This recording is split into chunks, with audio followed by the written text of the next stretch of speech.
ইবনে আব্বাস রাদিয়াল্লাহু আনহু হতে বর্ণিত, মহান আল্লাহর বাণী, ওয়াহি দ্রুত আয়ত্ত করার জন্য আপনি ওয়াহি নাজিল হওয়ার সময় আপনার জিহবা নাড়বেন না। সূরা কিয়ামা আয়াত 16। এর ব্যাখ্যায় ইবনে আব্বাস বলেন, আল্লাহর রসূল সাল্লাল্লাহু আলাইহি ওয়াসাল্লাম ওয়াহি অবতরণের সময় তা আয়ত্ত করতে বেশ কষ্ট করতেন এবং প্রায়ই তিনি তার উভয় ঠোঁট নাড়াতেন।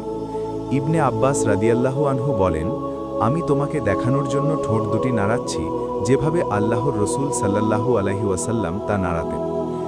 সাঈদ রহমাতুল্লাহ আলাহি তার শিষ্যদের বলেন, আমি ইবনে আব্বাস রাদিয়াল্লাহু আনহুকে যে রূপে তার ঠোঁট দুটি নাড়াতে দেখেছি সেভাবেই আমার ঠোঁট দুটি নাড়াচ্ছি।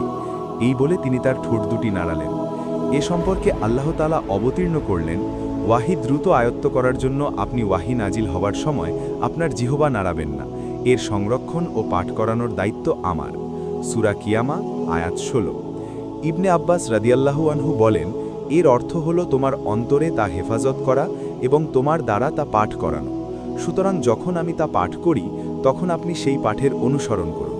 সূরা কিয়ামা আয়াত 18। ইবনে আব্বাস রাদিয়াল্লাহু আনহু বলেন, অর্থাৎ মনোযোগ সহকারে শোনো এবং চুপ থাকো। তারপর এর বিশদ বর্ণনার দায়িত্ব তো আমারই। সূরা কিয়ামা আয়াত 19। অর্থাৎ তুমি তা পাঠ করবে, এটাও আমার দায়িত্ব। তারপর যখন আল্লাহর রসূল সাল্লাল্লাহু আলাইহি ওয়াসাল্লামের নিকট জিবরাইল আলাইহি ওয়াসাল্লাম আসতেন তখন তিনি মনোযোগ দিয়ে কেবল শুনতেন। জিবরাইল আলাইহি ওয়াসাল্লাম চলে যাবার পর তিনি যেমন পাঠ করেছিলেন আল্লাহর রসূল সাল্লাল্লাহু আলাইহি ওয়াসাল্লামও তদ্রূপ পাঠ করতেন। সহিহ বুখারী হাদিস নম্বর 5।